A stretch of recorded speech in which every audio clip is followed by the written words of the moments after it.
O mundo se divide entre masculino e feminino. As cores, os brinquedos, as funções na sociedade, as aptidões, as características de personalidade. Quase tudo que nos cerca foi sendo categorizado ao longo da história, tendo necessariamente que caber em uma dessas colunas. A divisão não aconteceu num momento pontual, e nem ocorreu da mesma forma em todas as partes do mundo. Mas os historiadores apontam que essa separação tende a ficar mais rígida e demarcada em sociedades com maior presença religiosa. Por mais de 15 mil anos, a humanidade cultuou deuses representados por figuras masculinas e femininas, reconhecendo em cada qual a sua potência. Mas em determinado momento, esses princípios se separaram, na arte, na religião e na vida. Quando o homem descobre o seu papel na procriação humana, inicia-se o culto ao masculino, ao princípio fálico. Essa ideologia estimula a ascensão de religiões que admitem a existência de um único Deus, um Deus macho, criador de todo o universo. Temos como resultado uma sociedade baseada numa ideologia de supremacia do homem. Se analisarmos o percurso da humanidade na história, vamos perceber que essa divisão de tudo entre masculino e feminino é em grande parte uma construção social, embora venha sempre travestida como uma separação puramente biológica. O grande problema é que nessa divisão ficaram na coluna do masculino justamente as características que têm mais valor para a nossa sociedade. A racionalidade pura, o pragmatismo, a força, competitividade, determinação, independência e coragem. Do lado feminino, sobraram os sentimentos, a delicadeza, a sensibilidade, a indecisão, o recato, a elegância, que são, em grande medida, enxergadas como fraquezas e vulnerabilidades. A verdade é que tanto os homens quanto as mulheres podem ser fortes e fracos, corajosos e medrosos, agressivos e dóceis. Os conceitos de feminino e masculino são prejudiciais a ambos os sexos por despotencializar as pessoas, as aprisionando em estereótipos. E é por isso que nos últimos anos temos percebido um esforço cada vez maior no sentido de quebrar esses paradigmas. Acontece que os estereótipos de gênero são provavelmente os mais arraigados que temos, as ervas mais daninhas e mais resistentes do nosso quintal, mas é muito necessário combatê-las. Falamos já no nosso primeiro episódio sobre a importância de sermos seres completos, que não se deixam limitar pelas expectativas e amarras sociais. Hoje vamos falar de como é urgente que homens e mulheres façam as pazes com esse pacote que se convencionou ser o princípio feminino. Essas características que não nos diminuem em valor, mas pelo contrário, nos tornam pessoas mais plurais e mais completas. Vamos conversar? É uma conversa. São devaneios. São problematizações. São banalidades. São tentativas de fazer uma travessia mais leve, mas também mais atenta. Eu sou a Flor Reis. E eu sou a Thay Pascoal. E esse é um convite para ser adulto.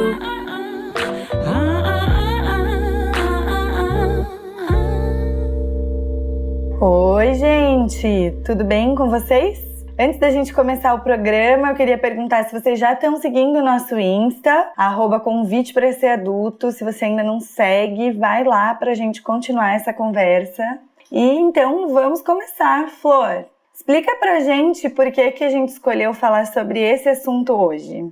Pois é, né? Esse episódio a gente tá com uma mania de fazer isso. Pegar, assim, uma conversa nossa de 5 anos e sintetizar num episódio de 30 e poucos minutos. É sempre dificílimo, mas a gente vai tentar fazer isso aqui mais uma vez hoje. Eu acho importante ressaltar que a gente vai falar aqui em masculinidade e feminilidade, mas que a gente está se referindo ao que se convencionou chamar de masculino e feminino, porque a gente realmente não acredita que esse determinismo biológico seja algo real. Pelo contrário, a gente acredita, como foi dito no texto de abertura, que as características ditas masculinas e femininas existem em todos os seres. E que o que determina, por exemplo, se uma pessoa é mais racional ou emocional, não é o gênero dessa pessoa, mas é o quê? Sabemos, o mapa astral, minha gente. Por óbvio.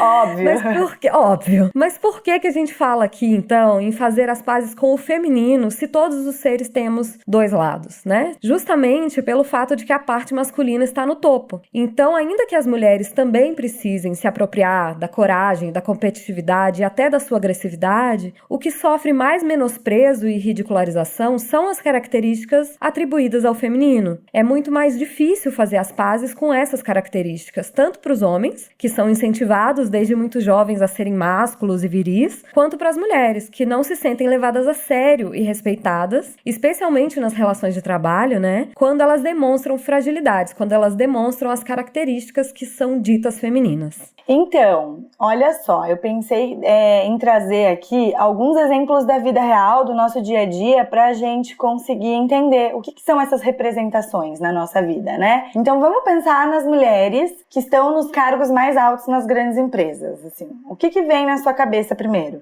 Provavelmente é uma imagem de uma mulher que ela tá vestida de camisa e blazer, com uma postura ereta, olhando assim para o infinito, assim com uma altivez, certo? Então, não é por um acaso que a primeira imagem que vem na nossa cabeça condiz com uma mulher que ela tem características que se imaginam em um homem, né? Vale ressaltar, assim, uma curiosidade. Tanto o blazer quanto a camisa, eles são peças originariamente do vestuário masculino. Essas peças foram adotadas pelas mulheres quando elas entraram no mercado de trabalho para que elas pudessem ser aceitas e respeitadas, né? Na verdade, as mulheres, elas viram a necessidade de ser vistas como competentes e para isso elas começaram a performar essa masculinidade. Então não é à toa que essa imagem de uma mulher que está performando a masculinidade venha na nossa cabeça. Quantas amigas nossas, né, dizem que tem um guarda-roupa para trabalhar e um guarda-roupa para sair. Eu mesma já tive uma divisão nas minhas roupas, assim, roupas que eu usava para trabalhar e roupas que eu usava para sair. E não é porque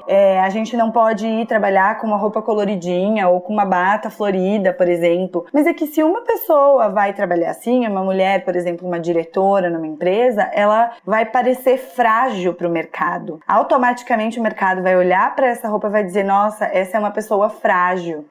A gente tem um exemplo, aconteceu em janeiro desse ano, então é uma coisa extremamente recente, que aconteceu com uma amiga nossa que trabalha em uma grande empresa, em cargo de liderança, e a chefe dela é uma mulher, olhou para ela e disse assim, se você quiser ser respeitada, é melhor você começar a repensar os seus cílios e as suas unhas. Porque ela tinha cílios e unhas alongadas, assim, então isso é bem relevante ainda no nosso dia a dia, ainda em 2020. Sim, isso é muito forte, né? E eu acho que a maior prova, assim, de que o problema da sociedade é com a feminilidade é o fato de que os homens gays mais afeminados são os gays mais discriminados. Se um homem é gay, mas ele não dá muita pinta, ele não sofre muito preconceito. O grande preconceito que se tem é com as características ditas femininas. O gay afeminado, ele não só é mais discriminado, como ele também tem muito mais dificuldade de ser levado a sério, né? E justamente porque o feminino tem mais dificuldade de ser levado a sério. Eu fico pensando que essa masculinização das mulheres no mercado de trabalho, que elas são obrigadas a performar, né? Isso acaba contribuindo para o fortalecimento da sociedade patriarcal, de algum modo, para a perpetuação dessas crenças de que é preciso embrutecer para vencer e para obter reconhecimento profissional, né? Não basta a gente colocar mulheres em cargos de poder se a gente não mudar os elementos que fazem essas mulheres terem que se masculinizar para sobreviver num mundo, num universo de trabalho, né? Até porque o que a gente precisa nos círculos de poder, muitas vezes, são esses recursos humanos, né? Essas humanidades que os homens são orientados uma vida inteira a rejeitar. A gentileza, a capacidade de contemporização, o acolhimento, a capacidade de se colocar no lugar da outra pessoa. Isso tudo é tido como feminino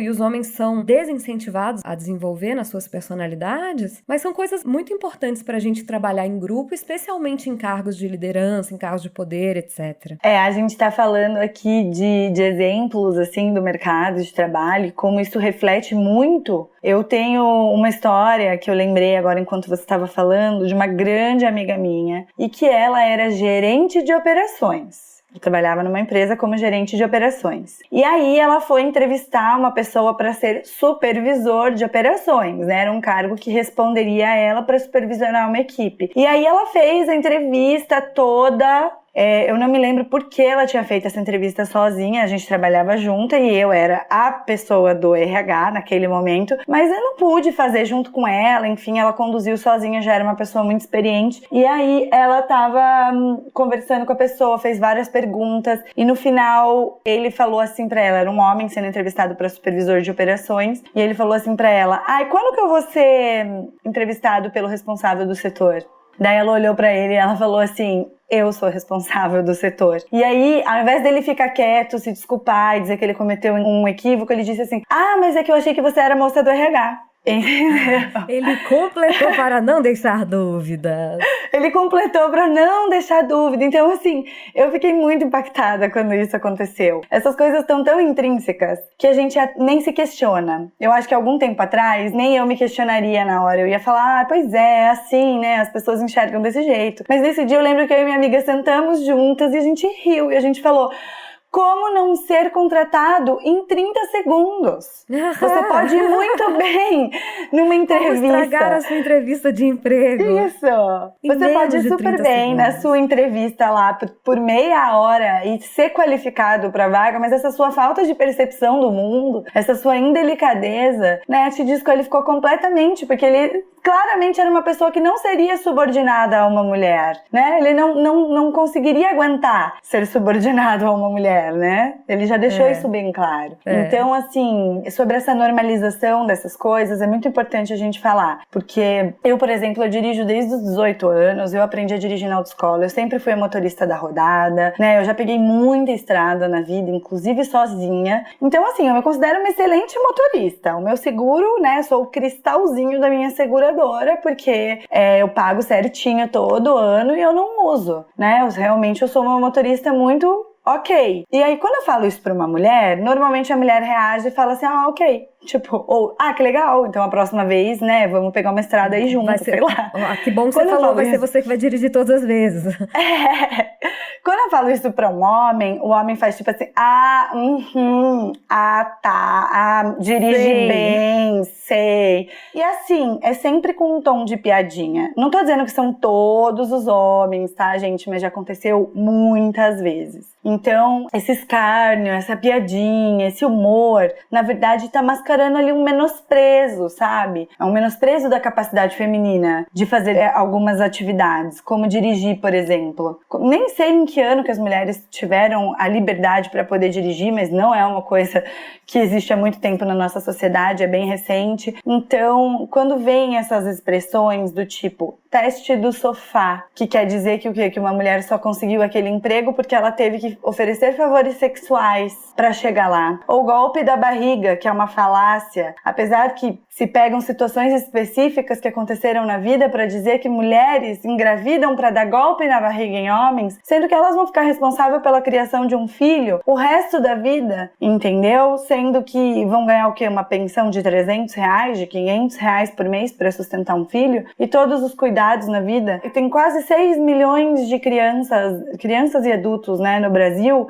que não tem o nome do pai nos seus registros, milhares de famílias monoparentais lideradas por mulheres que cuidam dos seus filhos sozinhos e que o pai vê a cada 15 dias ou não vê nunca. E a gente ainda tem que ouvir essa expressão golpe da barriga na vida. Né? E a pior de todas das que eu selecionei para o dia de hoje, prestem atenção, se vocês nunca ouviram essa expressão, vocês são privilegiados sim, que é: prendam as suas cabras porque o meu bode tá solto. Essa expressão falada de fato. por pais, né, normalmente de meninos que dizem isso. Então, desde criança, colocando essa divisão de que os meninos têm que ser o garanhão e as meninas... Então, prendam as suas cabras, entendeu? Então, a gente tem que realmente cortar esse humor, esse menosprezo travestido de humor e de piada, né?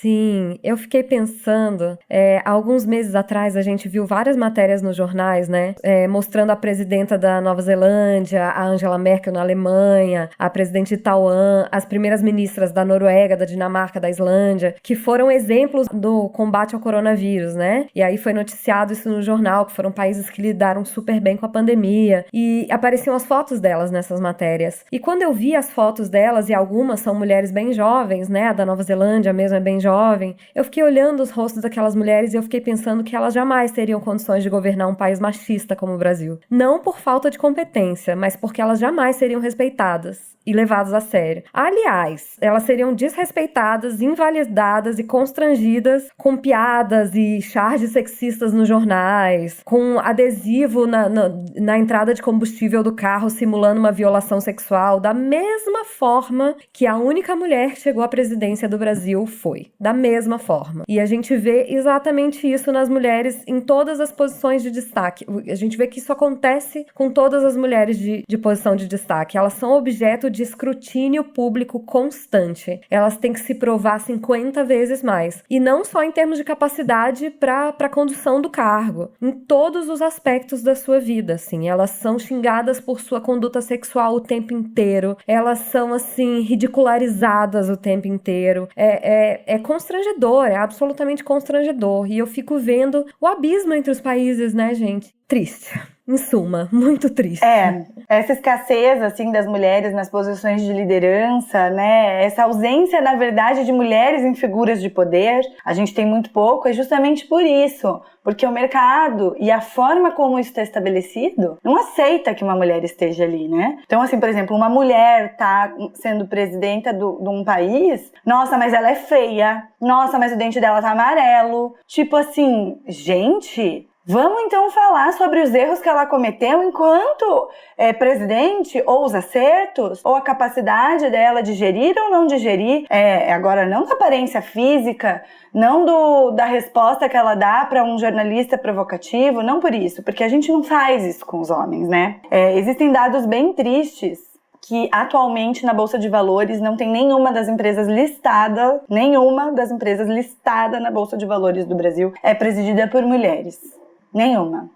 A capa da Isto É Dinheiro e a capa da Exame de dezembro de 2019, falando de quem eram os empreendedores do ano, a capa da Isto É Dinheiro tinham 10 homens brancos e a capa da Exame tinham 6 homens brancos. Isso foi, assim, olha, o mercado de trabalho ficou enlouquecido, falando o que é isso? Por que vocês estão varrendo para baixo do tapete as mulheres que já estão na liderança? Porque tá lotado. Sim, elas estão no mercado de trabalho, gente. Não é como se o mercado de trabalho ainda fosse dominado pelos homens, sabe? Mas a gente precisa tentar criar um mercado, nós mulheres. Precisamos fazer com que o mercado mude para que a gente possa ter uma possibilidade de ascensão, sabe? A gente precisa fazer a nossa parte de abrir os olhos para essa realidade, de não esconder essa realidade e de questionar. Porque só através da educação e só através da gente, da mudança feita por mulheres, não é romper essas barreiras, não é isso, é abrir essas fronteiras para que outras pessoas possam entrar. Então a gente precisa, por exemplo, o que eu tenho feito hoje em dia? Eu recebo muito convite para evento empresarial online, agora assim, meu Deus. E eu olho todos, eu não deleto, porque eu quero saber o que está acontecendo. Quando um evento não tem representatividade, eu mando um e-mail. Eu mando falando assim, olha, aqui, cadê mulher? Porque você está falando de diversidade, você está falando de humanização, você está falando de desenvolvimento de pessoas, colocando um monte de gente igual para falar para todo mundo. Não dá. Eu não recebo resposta quando eu critico, mas eu continuarei. E eu convido todas a fazer isso e também a aprender mais. Então, escolher produtoras de conteúdo que falam sobre esse assunto, procurar ver filmes, ouvir músicas, ler os livros. Começa no seu tempo, porque senão a gente não vai conseguir mudar nada. E isso de que o mundo sempre foi assim. Mentira, gente. O mundo não era assim. Como a gente falou no nosso texto de abertura, o mundo era bem diferente. Agora, o mundo é assim. E o mundo vai continuar sendo depois que a gente mudar essa forma que ele está sendo agora também. Sim, exatamente. Pois é, a gente ficou falando desse tema todo e eu fiquei pensando muito durante esse tempo sobre a minha relação com essa coisa da feminilidade, sabe? Porque vejam, eu sou uma pessoa que tem o nome Flor, não é mesmo? E esse nome na minha vida, ele não me foi dado de uma forma leviana, assim, sabe? Os meus pais me deram esse nome e eles me incentivaram uma vida inteira a ser delicada, a ser feminina, a ser gentil. Quando eu e a minha irmã brigávamos em casa, o meu pai falava pra gente, mas vocês não podem brigar, vocês são meninas. Meninas não brigam desse jeito. Eles realmente falavam assim, meninas têm que ser delicadas. Então, assim, às vezes as pessoas falam pra mim, nossa, seu nome combina tanto com você, né? Você é muito Flor mesmo, como se fosse um acaso, assim, que o meu nome tivesse combinado comigo, sabe? E eu fico pensando, querida, você não sabe. Eu tô aqui há anos aprendendo a ser a Flor que as pessoas esperam que eu seja. Hein, amiga, quantas vezes você já ganhou uma flor, tipo, de uma pessoa que achava que tava... Gente, eu já fui em date do Tinder com uma pessoa que eu não conhecia e eu ganhei, assim, uma flor com cartão. Eu não sei se o cartão dizia uma flor para uma flor, mas, assim, uma flor para uma flor, gente, pense no número de vezes que eu já ouvi isso na minha vida.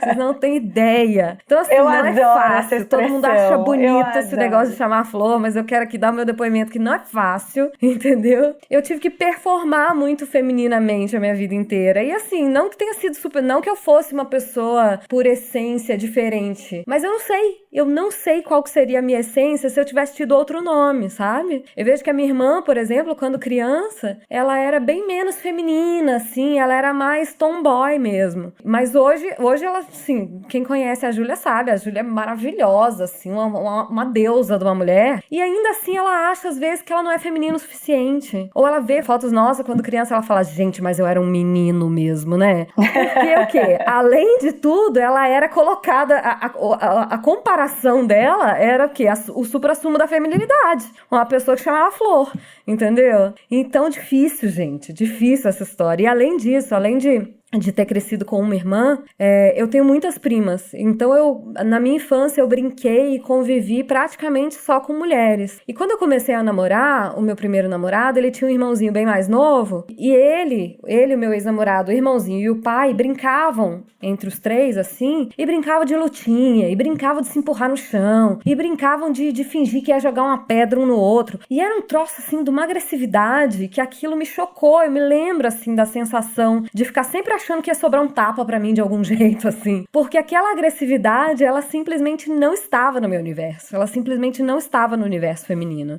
E aí eu fico vendo o abismo que se cria, né? Já na infância, assim, entre as meninas e os meninos. É uma construção muito forte na gente, assim. A feminilidade de um lado, e aí tem sempre aquele ISO 9001 de feminilidade, entendeu? Que você sempre tem que tá performando daquela forma. Acho que acontece isso, assim, quando você não consegue se masculinizar, como eu, por exemplo, no mercado de trabalho, você entra numa de ficar impecável, sabe? Você entra numa de que unha tem que estar sempre feita, de que o seu cabelo tem que estar impecável, de que a sua maquiagem tem que estar sempre perfeita. Não sobra espaço pra simplesmente ser, sabe? Ser feminina, ser masculina, ser whatever. Ser você, sem ter que caber na caixa 1 ou na caixa 2, né? Só que as nossas experiências são bem diferentes, né? Porque, ao contrário de você, eu fui criada com homens. Eu tenho 2 irmãos.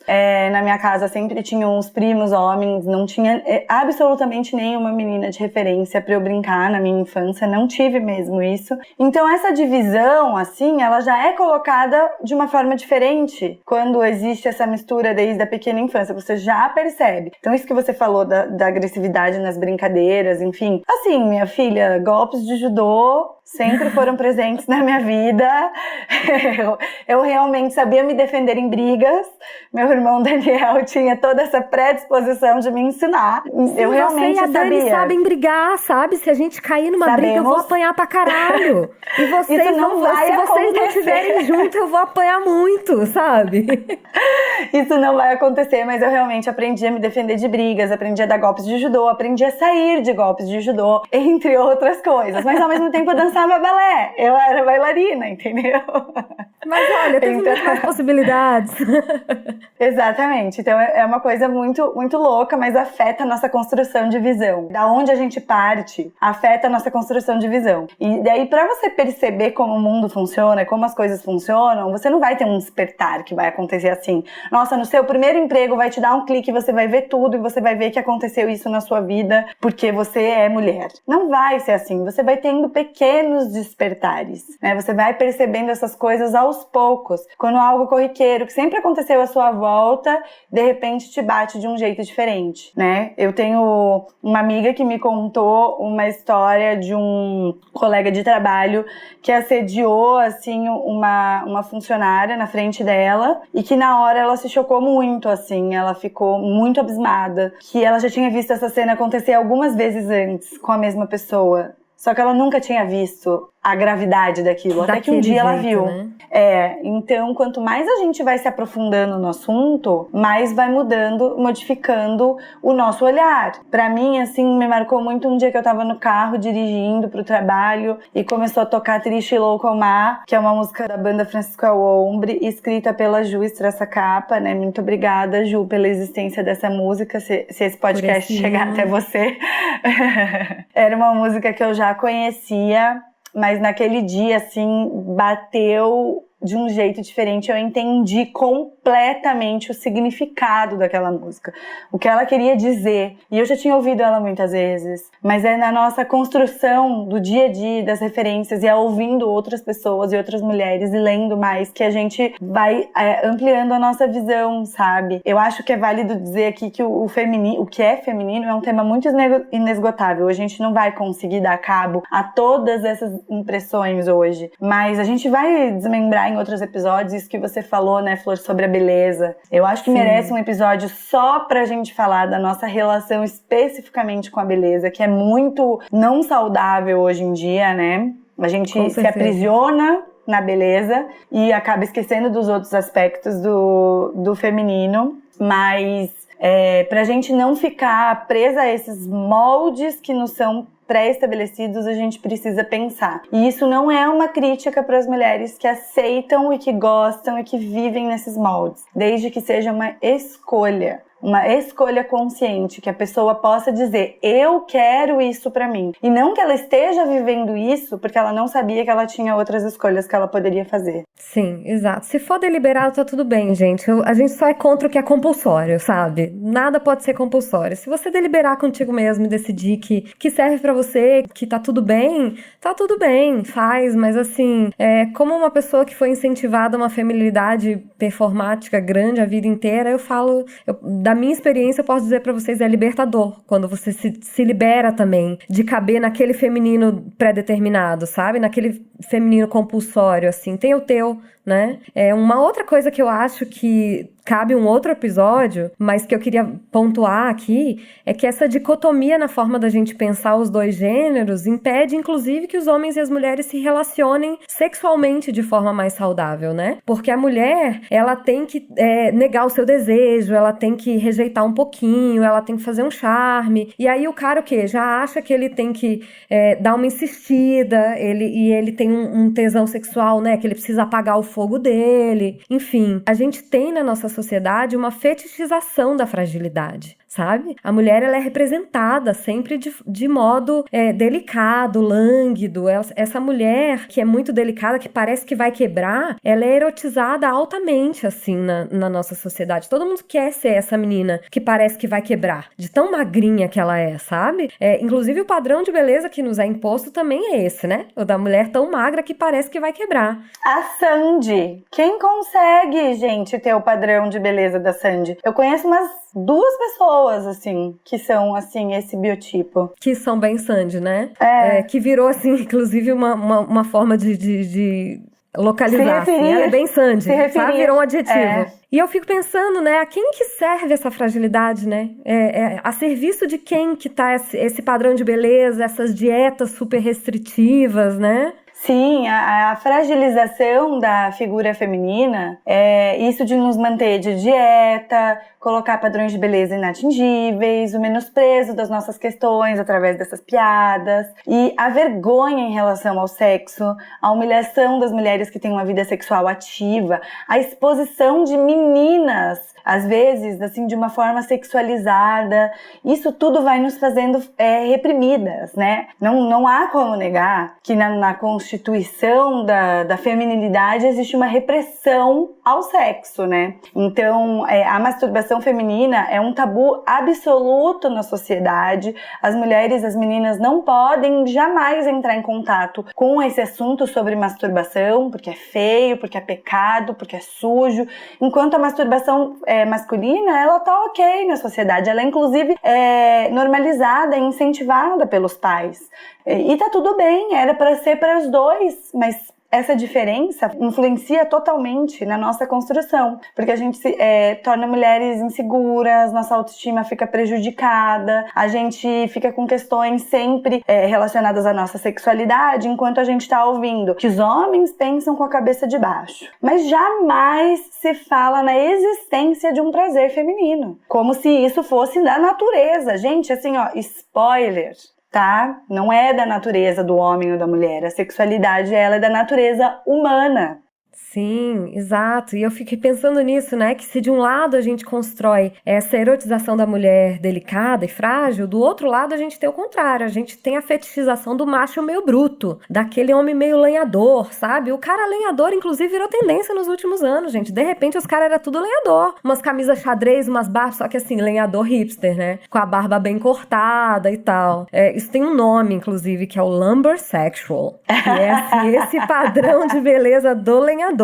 E o que acontece? A gente cria do lado de lá homens que acham que eles têm que ser brutos, né? É erótico se eles forem brutos. Que eles têm que dar uma forçadinha, que um não pode significar um talvez, pode significar um tente mais tarde. Eles não entendem que não é não, né? Isso é muito louco. Eles não entendem que não é não. Eu já vi homens ficarem chateados com essa expressão.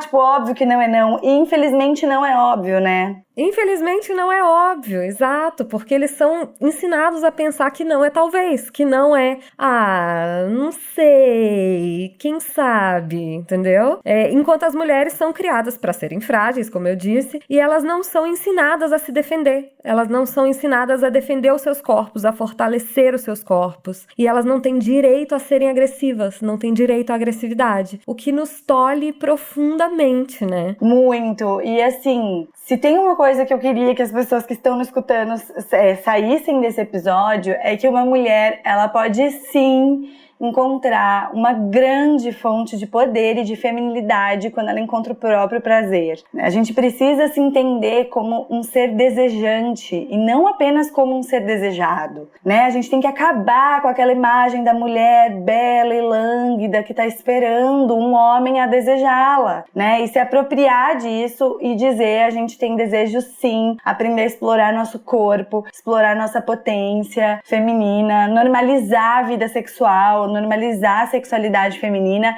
e, assim, chega de chamar outras mulheres de puta, vadia, vagabunda, porque isso é uma forma de oprimir uma outra mulher pra colocar ela numa caixa que ninguém quer estar. Então, essas puta, vagabunda, vadia, biscate, acabou. Não existe mais. Acabou. Game over. É isso aí. E homens, a gente convida vocês a abraçar a feminilidade também, né? Pode abraçar a feminilidade que há em vocês, para vocês aprenderem a respeitar o feminino das mulheres com quem vocês se relacionam. Se vocês não souberem como fazer isso, sei lá, venham conversar, conversem também, entrem nesse assunto. Eu acho que quando a gente fala de fazer as pazes com o feminino, a gente quer dizer fazer as pazes com o percentual de feminilidade que há em você. Seja ele alto ou baixo, seja você um homem ou uma mulher, seja você cis ou trans, o que for. Faça as pazes com o que há dentro de você e esquece essa régua do lado de fora, né? É isso, e a gente quer encerrar o episódio de hoje dizendo que a gente sonha com uma sociedade onde a sexualidade feminina seja vista como um recurso de vida e não de pecado, onde as mulheres possam amar todas as suas partes e que entendam que a feminilidade é fonte de poder.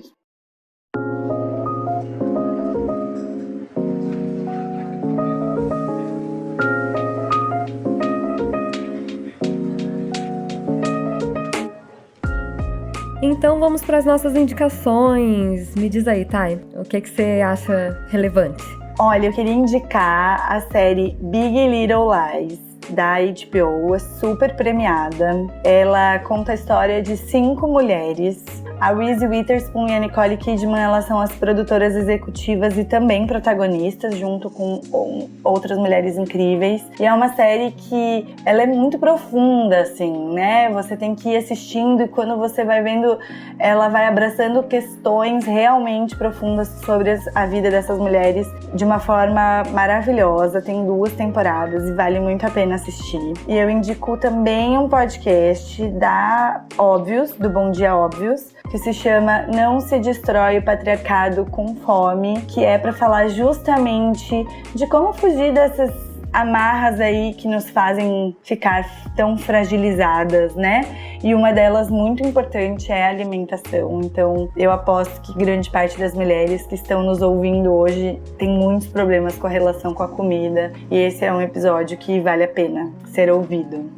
Bem legal. Bom, a gente resolveu, além dessas indicações aqui para esse tema, como eu disse no início do episódio, essa é uma conversa que a gente vem tendo entre nós duas e em outros grupos, né, em vários outros grupos há muitos anos. E a gente achou que esse episódio merecia uma lista de indicação de livros, e que são os livros que formaram o nosso pensamento ao longo desses últimos anos, assim. Se você nos conhece, pode ser que essas discussões também já sejam bem batidas para você e que você já tenha lido todas as coisas que a gente vai indicar lá, mas elas falam um pouco do nosso percurso, né? Do nosso encontro com o feminino.